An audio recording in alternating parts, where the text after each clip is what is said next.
Okay.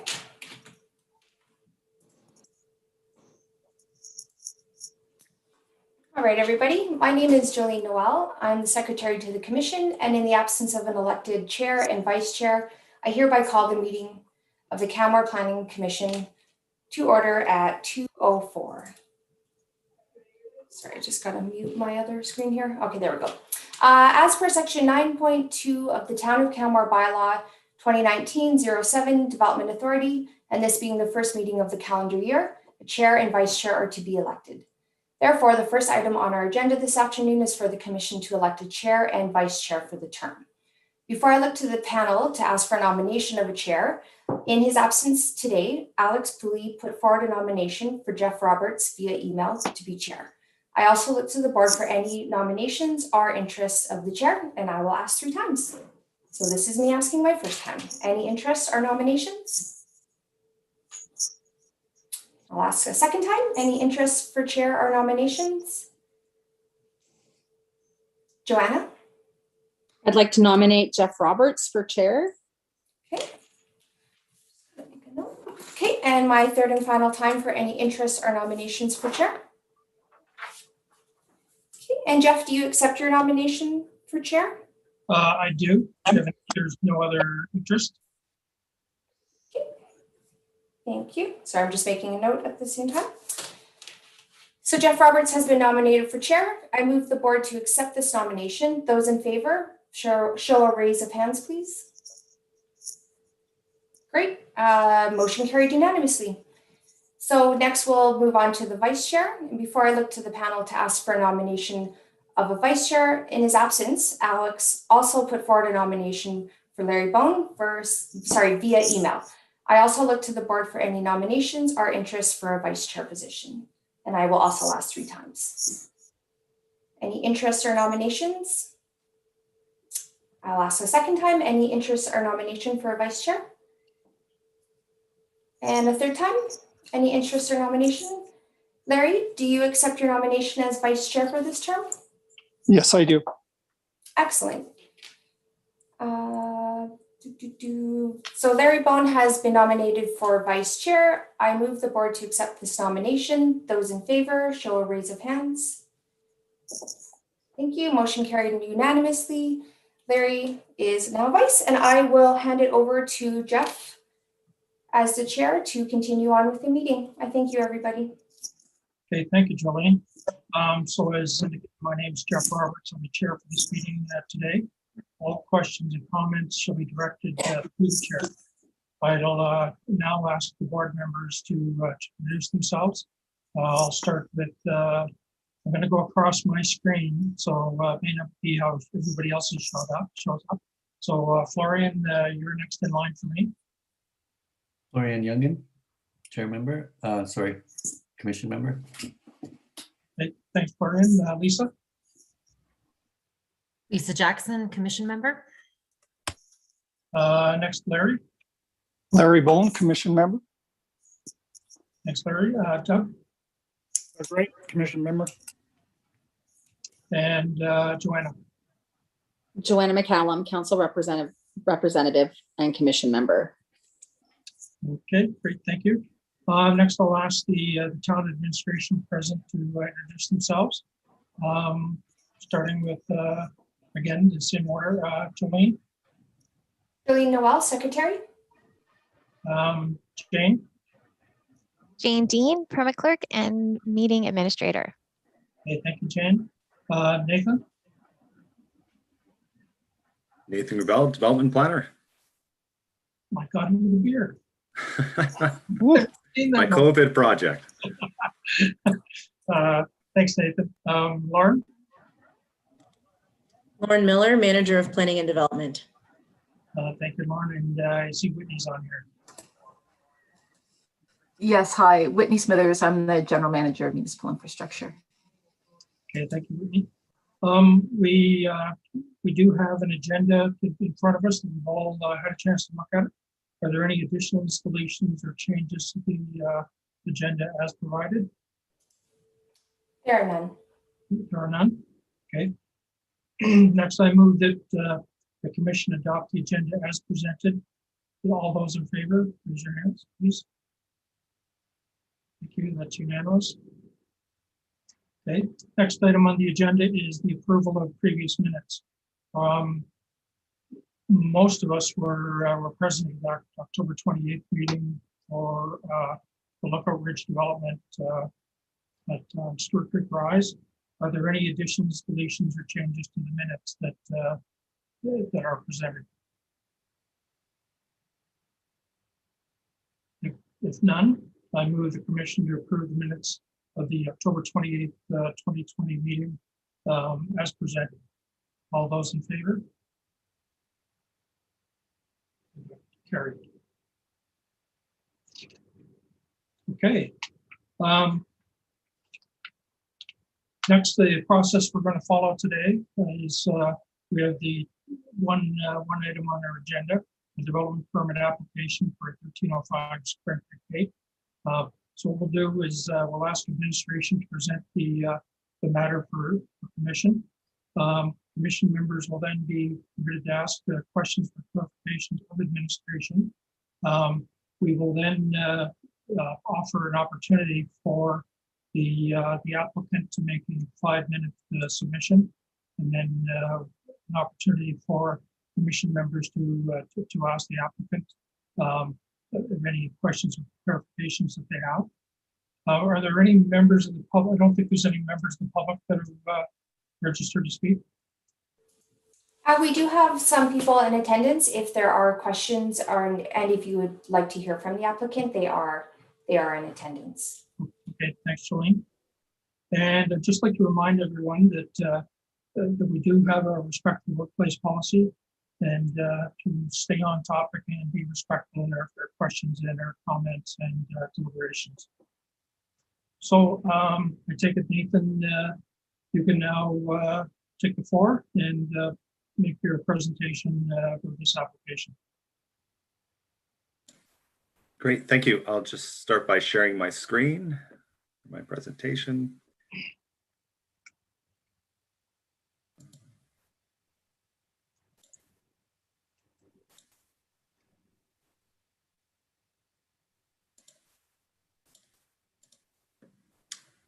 Jolene, do I have permission to share? You should. Let me just double check here.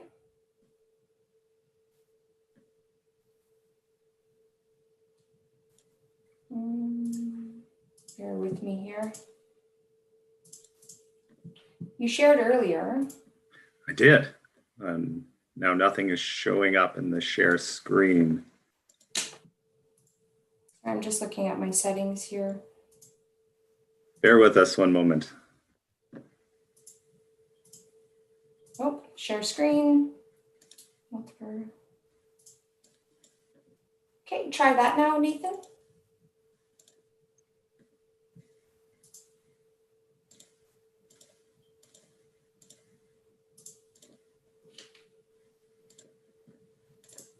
Nope, nothing is showing up.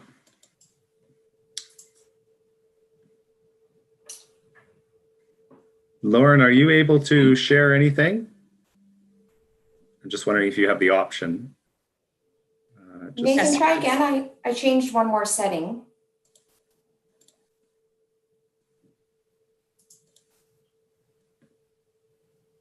No, it's not. It looks like I have the ability to share, Nathan. Okay, maybe I'll just leave and rejoin the meeting. I'm not sure what's changed. Jolene and I tested this out 5 minutes before and it seemed to work fine. So, Yeah, or Nathan, we I could advance the slides for you. sure, we can. Well, let me just leave and come back quickly. It'll take 2 seconds, and because that way I can have full control of the mouse pointing at things and entertaining the commission with circles and such. Just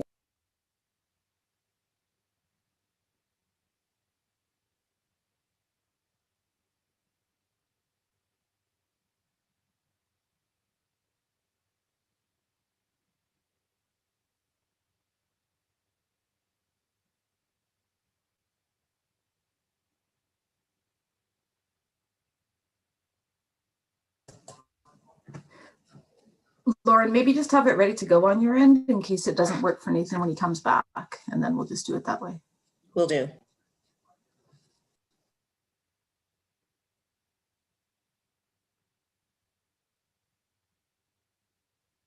You know, Ah, we're in business. Great. Let me just screen that. Okay, everybody can hear me? Yes, perfect. Thank you. Okay, well, good afternoon, members of the Canmore Planning Commission. My name, as mentioned, is Nathan Gravel. I'm a development planner in the town of Canmore. My presentation today is in regards to development permit application PL 2020-0433, an application proposing mixed use development at 1315 Spring Creek Gate and referred to as Arnica Lodge. For those unfamiliar with Spring Creek, it's a residential area with support commercial south of Main Street, west of Bow Valley Trail, and framed by Spring Creek and Policeman's Creek. The black box on the screen shows the location of the subject site, which is sort of in the heart of the village. So this right here. The subject site is a brownfield site previously used as part of the mobile home park. The mobile homes have been removed from the site in preparation for future development. Adjacent to the site are a variety of uses and features, such as tourist home development, Tamarack Lodge, which is currently under construction to the north, vacant land and Policeman's Creek to the east, apartment units in Jack Pine Lodge and townhomes, both to the west, and mobile homes to the south.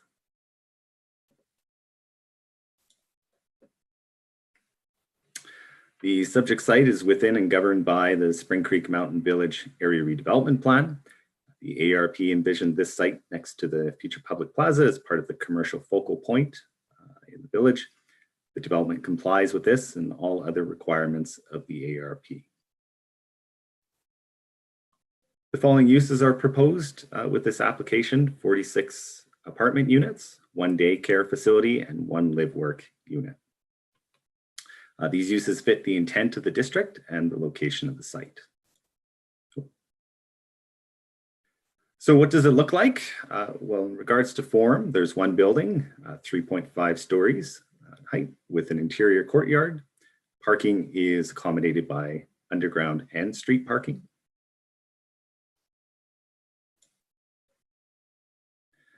The ground floor and site layout shows the daycare and live-work studio are adjacent to Spring Creek Drive, while the residential units are adjacent to Spring Creek Gate and the interior courtyard. There are 2 connections to the adjacent future park from the courtyard, which you can see by the green arrows. So does the application comply with the bylaw? No, it requires 4 variances. Variances to maximum building height, built-to line setbacks, open block space, and maximum EAVE projection. I'll get into these variances a bit more in detail shortly. I just wanted to mention where the application exceeds the bylaw. As it does, it exceeds the bylaw as it's providing geothermal heating. The applicant has committed to achieving or obtaining certified built green gold and achieving a minimum 16% better than the requirements of the National Energy Code of Canada. So a number of environmental benefits proposed.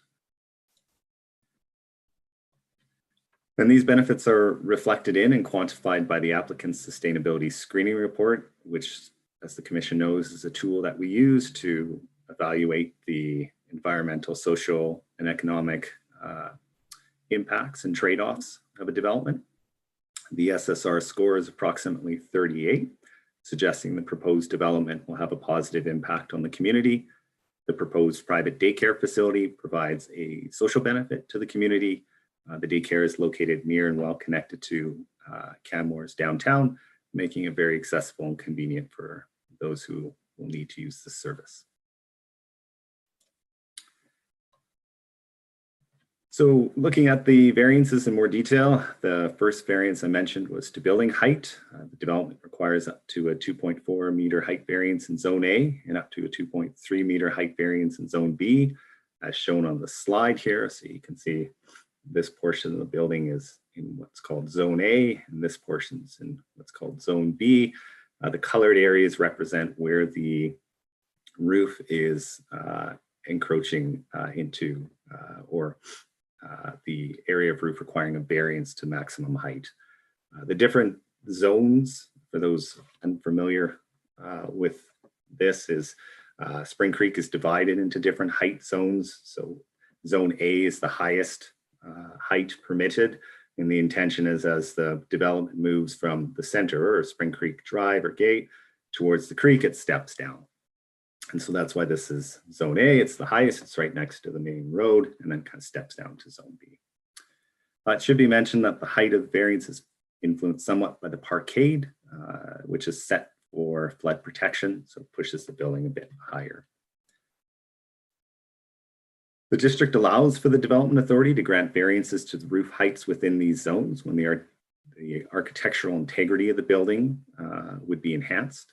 The allowable variances are as follows. So height zone A and B, 20% of the building may exceed the maximum height by 10%, and 5% of the building may exceed the maximum height by 20%. So the buildings within these variance allowances, administration believes that the architectural integrity of the building is enhanced through its design.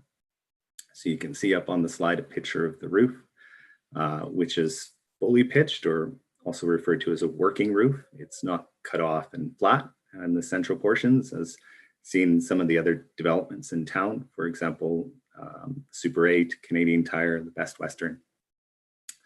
The working roof is considered visually superior to a cut-off roof, as it appears more natural and the mass of the building is perceived as lower. With this specific roof, it has a sort of cascade of pitches here, for example, which helps to break up the massing even further. And finally, the design of the roof and the added height will not negatively impact the future public plaza in front of Tamarack Lodge, which is intended as a focal point for activity within the village. So the applicant did submit a shadow study. I've included a picture of that here, and you can see that it's not going to negatively impact the plaza.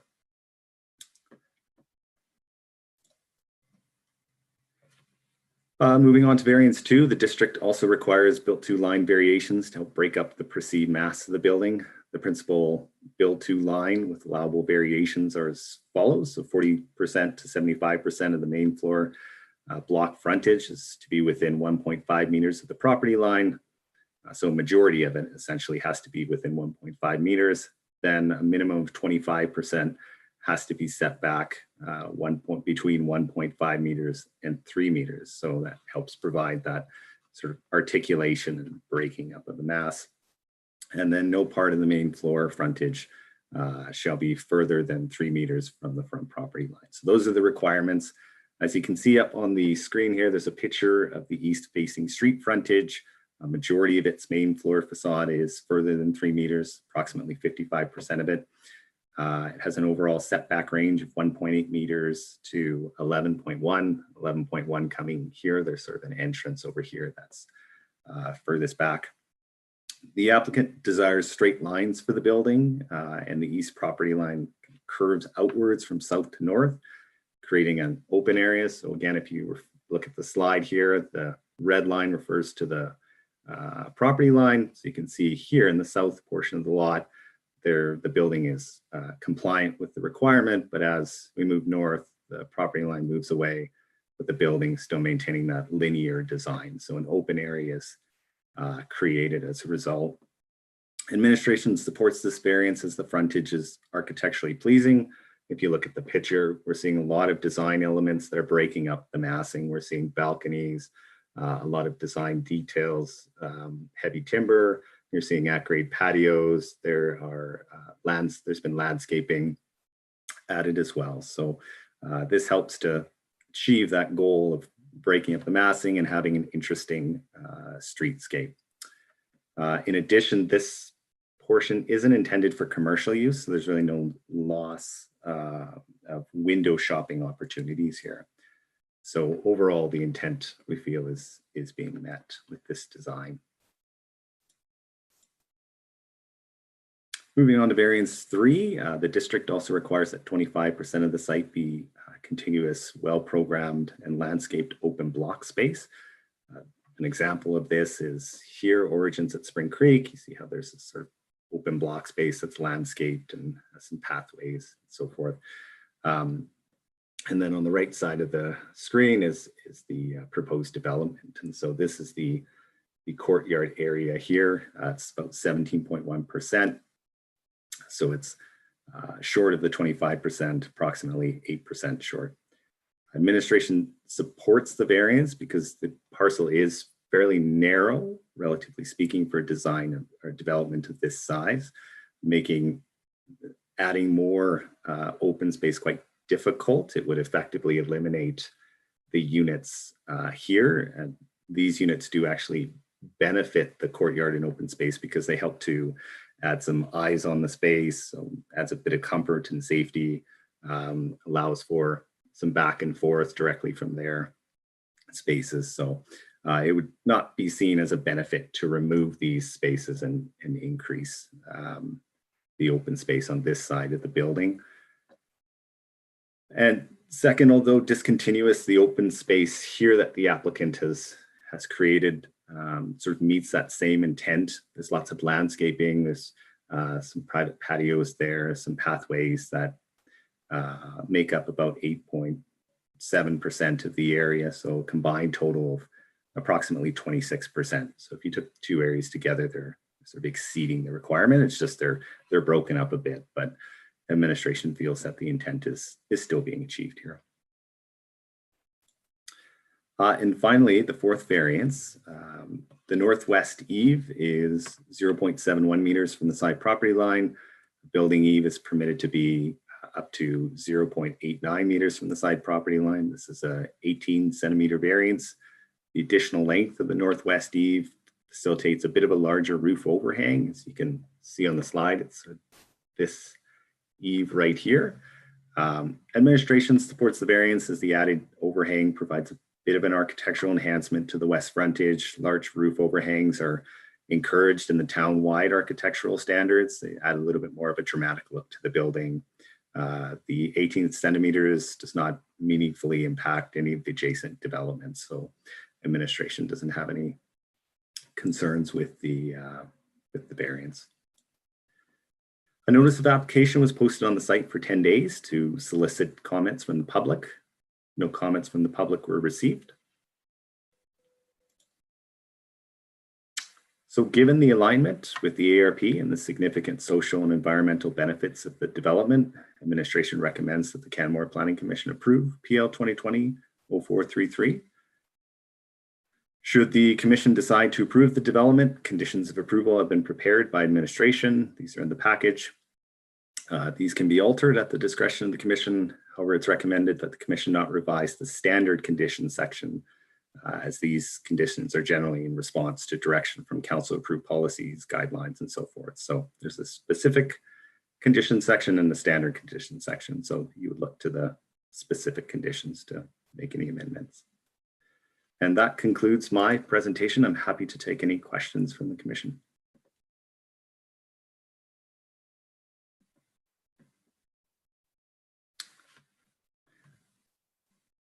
I think you're muted, Mr. Roberts.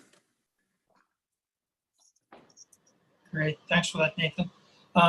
Maybe just leave that this up here, and what I'll do is I'll go through the each of the commission members, and you can pose any questions that you may have for Nathan, and I'll work through my list here, which is probably a little bit different than what we have on the screen. So, Doug, maybe do you have any questions or comments for Nathan related to this application? Just have one. The variance 2 and variance 3, they sort of, to me, offset each other, do they not? The open space with the 3 offsets the requirement for the larger setback in variance 2? It does. There is a bit of an overlap there. I think the intent of the 25% is to try and concentrate it in one area. And the intent of the setback variation is to ensure that the building is close to the street to add some interest, if you will. So there's an overlap there. Yeah, there's an overlap between the two. I don't think that was the original intent to satisfy the open space requirement through pushing it back per se. I think that was a design detail. Again, wanting a linear building there and just trying to work with the property line. And they've designed that area to try and meet the intent of the 25%. So. Very good, thank you. Okay, That's all I had, Jeff. okay, thanks, Doug. Florian,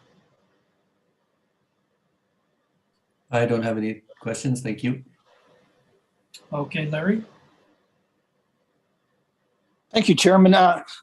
Just a quick comment. I don't think I do believe the variances do bring appeal to the property, but the question I would have in the other properties, white spruce, jack pine, et cetera, has there been height restriction issues with those applications too, or is this the first time this has occurred? I believe for those applications, Tamarack Lodge and Jack Pine, there were height variances as well included in those. So I think Tamarack Lodge was a similar rationale, the working roof, and also the inability to, there's a lot of grade changes there as well. So the grade changes significantly from Spring Creek Drive as you move towards the creek. So there were some site-specific challenges there with that one. So Nathan, overall, we're keeping the height of all of the structures fairly consistent then, even with the variances that we may be approving? I would say so. I mean, the bylaw does allow for this if you feel the intent is being achieved here. If it's there's an architectural enhancement, then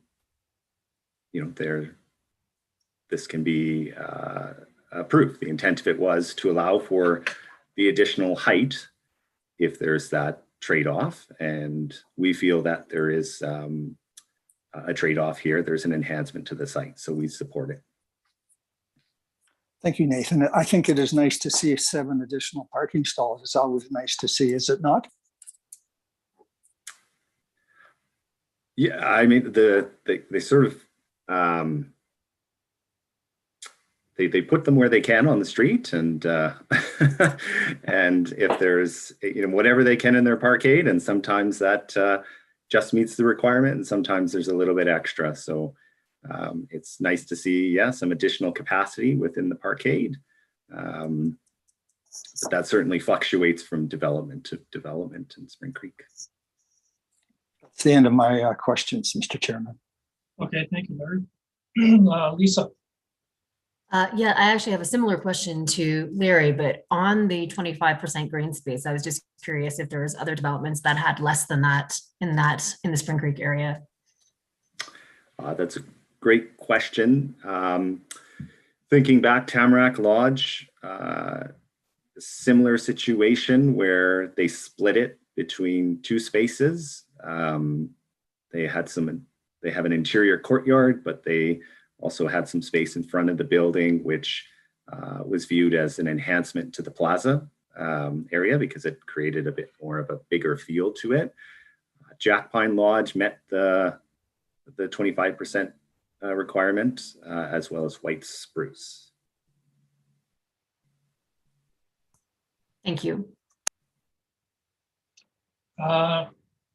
Joanna. Thank you. Thanks for your presentation, Mr. Gravel.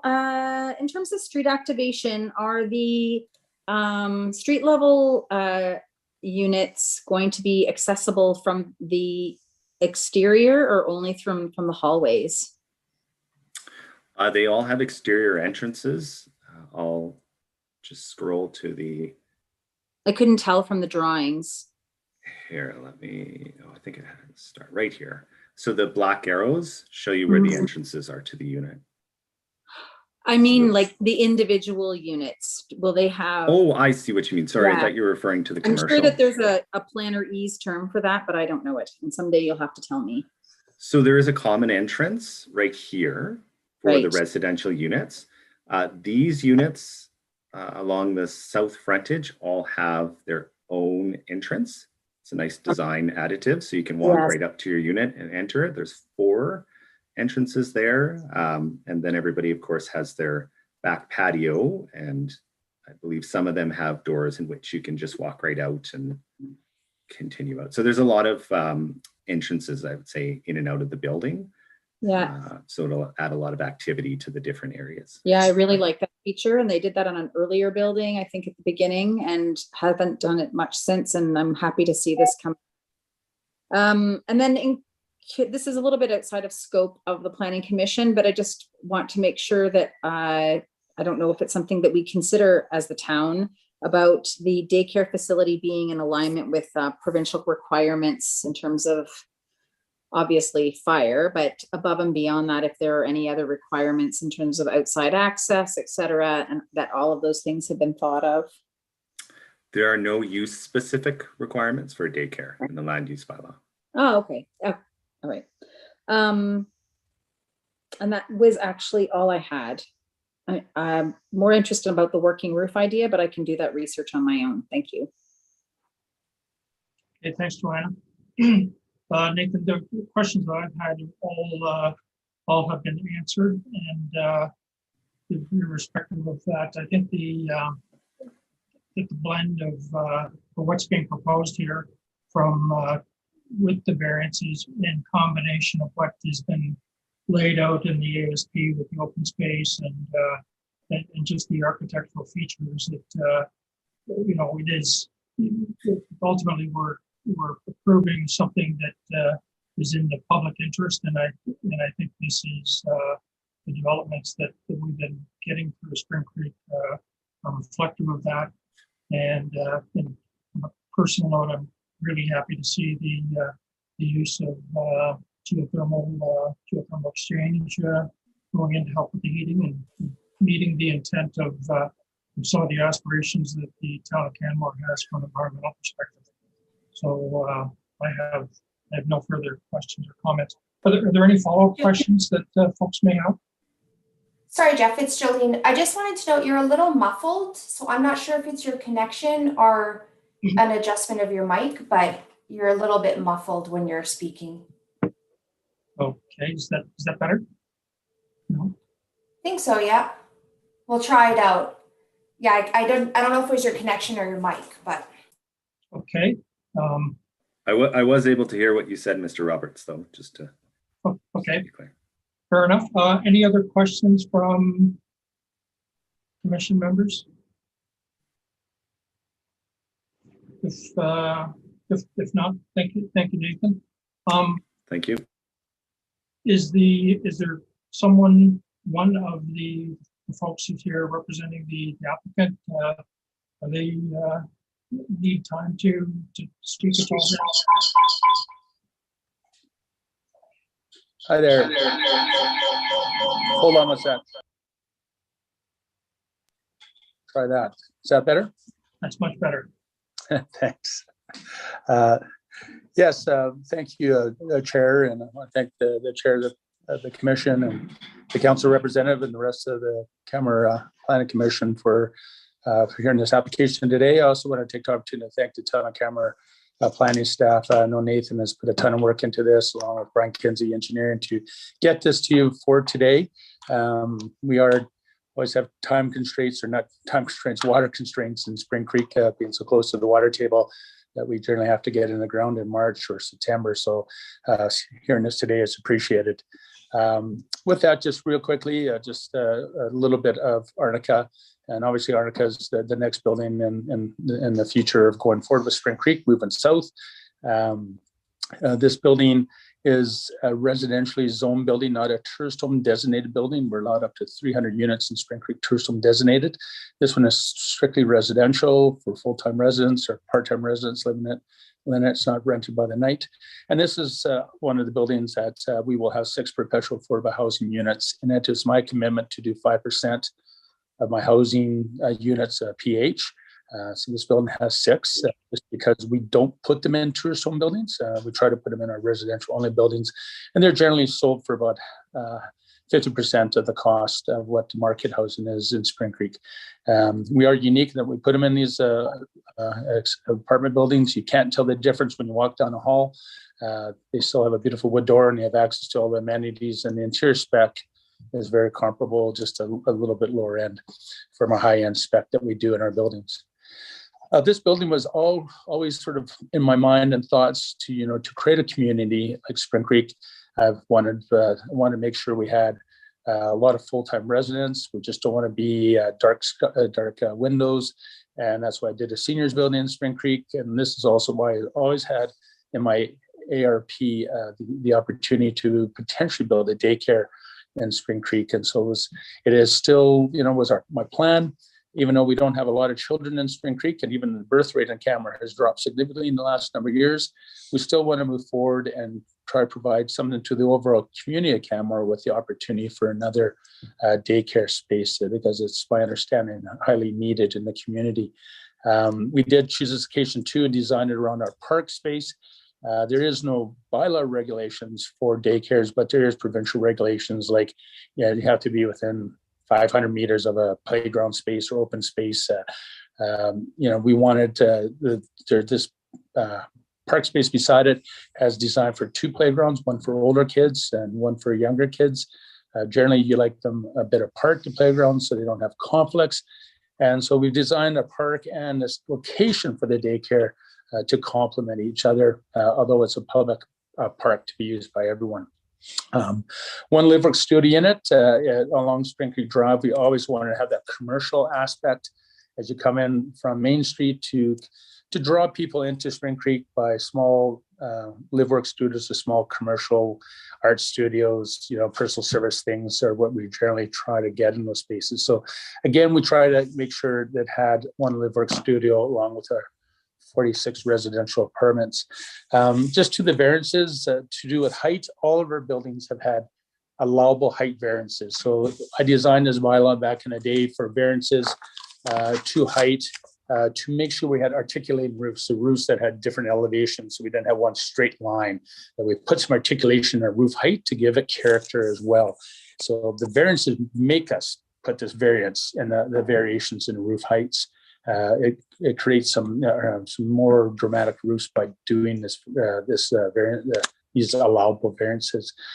The total landscape area, open space area, obviously, we did split it just because construction of this building, we don't want a hugely staggered building for constructability and for parkade design. To get parkades, and you generally want something more linear. So although this road had a curve in it, this is really probably the best design that works really well with this unique curved road site. So we do hope that Planning Commission supports that variance along with our height variance, and obviously the built 2 line. We still do have a lot of articulation in that building. If the property line was moved right up close to the building, you would see still a lot of articulation that the architects have put into that building. And the EAVE projection obviously was just to get something a little more dramatic roof. It could be pulled back, but obviously that variance just gives a larger articulated roof. With that, I'm open to any questions by the commission. I do have my architects online that would like to give you a fly-through of the building. We do these great renderings. If Rob's allowed to go online, or you could ask you some questions first, and then Rob could fly through after, whatever the will of the commission, or he could give you a fly through around the building first and a good description of it, and then you're welcome to come back to me if you have any questions. Thanks, Frank. I think maybe I'll, are there any of the commission members have any questions of Frank before we go further? Joanna? No? I don't have any questions at this time. Thank you. Okay, Florian? Yeah, maybe if I could just ask a quick question, more out of my own curiosity to the applicant. And I was wondering if the geothermal system there is taking advantage of a thermal spring, or is it just regular ground condition? So thanks for the question. It's really misunderstood. It really is not geothermal. It's commonly called that because people are familiar with that name. It's really called geo-exchange. So we're really just taking water at about 7 degrees Celsius. And for cooling, we get free cooling from that water. It just basically comes out of the ground of a pump, goes through a heat exchanger that takes the other circulating building water to the fan coil units to cool the units. So it's free cooling, which even is better. You're not running any energy to create cooling like you do with a big water tower that you do for a lot of commercial buildings. Other apartment buildings, we use a big tower, a cooling tower. For heating, we take out about 3 degrees delta C from about 7 to 4 degrees, and that through a heat pump system that compresses the gas that creates the heat, that brings heat into the building at 110 degrees through our heating system. But it has to get rid of coal. It has to get rid of the cold, so that gets exchanged through a heat exchanger, and the water is put back in the ground at 4 degrees C. So, and the wells are about 80 feet deep. There's an intake well and a rejection well. We've worked really hard with the provincial government over the last 10 years because they had no idea what to do with it. It's done all around the world, but Alberta is pretty hooked on its natural gas. So getting a unique licensing system with the province has taken me a lot of work. It's the largest development in Alberta and probably one of the largest developments in Canada to have so many buildings on geo-exchange. I've been doing it for over 10 years, way before Joanne and the rest of the town council worked towards net zero. But to be honest with you, this building is probably about 38%, about 38% more efficient than the standard base building by Enercan. And a lot of that's due to geo-exchange. We will probably most likely get platinum on this. We just put gold because you don't want to meet something you can't, but our buildings have really been getting a built green platinum is 90% chance we'll get on this building for energy efficiency. That good for you? Thanks a lot. Okay, Larry. No further questions, Lisa? No. No, thank you. Doug? No questions. And I have none.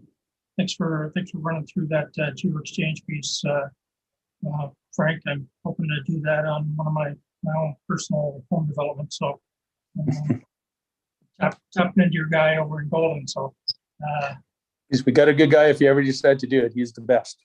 yeah. Okay. So we could fly through with your architects. However, I think this is pretty straightforward, and maybe we'll just go have a discussion here amongst the board ourselves. We do have a recommendation from administration to approve this with the conditions as outlined in the application, and I'm inclined to support that. Why don't we just go around and have any comments from commission members? I'll work in reverse here. How about you, Doug? Any comments? I've got no comments, and I agree with you. I support the application and everything that's in Schedule A. Okay, great. Larry? Same. I support the application and Schedule A. I Thanks. circulated. Thanks, Lisa. Same, I will follow suit. I support the application as well. Okay, Florian? Yep, same thing here. And maybe I'll just add a comment that I appreciate what planning department stated about the social, environmental, and economic benefits of this project. And I think the project actually sets a fairly high bar for projects that come to CPC for the sustainable screening report, but especially the environmental performance of the building, which the applicant is doing on their own, from their own will. And so I have absolutely no problem supporting this application, and I would actually I'd like to commend the applicant and the architects. Thank you. Okay, thanks, Brian. Joanna? Thank you, Mr. Roberts. Yeah, so I'd be happy to support this. I agree with member Jürgen that about the environmental aspect of this building. I really appreciate the performance and the goal of going to platinum. I also really appreciative of the idea of a daycare going in that building. I think it's a really great central location, another daycare, and there is certainly a waiting list for childcare in this community. I know that kids are leaving the school system, but that does not deplete the need for appropriate childcare in Canmore. And the 6 Vital Home units that are going in, I understand that's a catch up from an earlier tourist home building.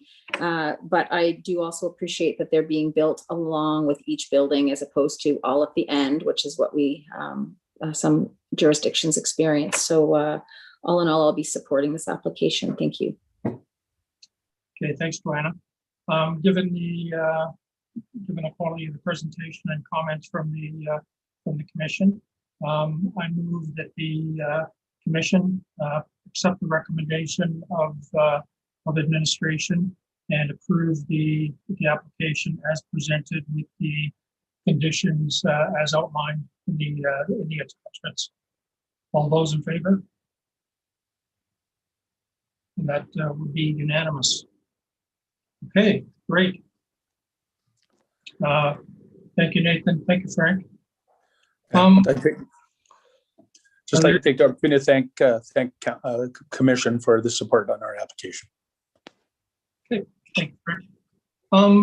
Is there any other planning business, Jolene, that we need to cover off? There's not. No. Our next scheduled meeting is March 31st, 2021. And are we likely to have any agenda items for that? I just got confirmation that we will not, and I was going to circulate an email, but we will, if things are going as planned, have 1, if not 2 applications for the April 28th meeting. Good thing you got us off that one.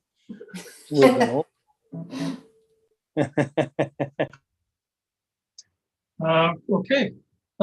So given there's no additional business, I move the commission adjourn today's planning commission meeting. All those in favor? Okay, we have unanimous support there. Thank you very much, and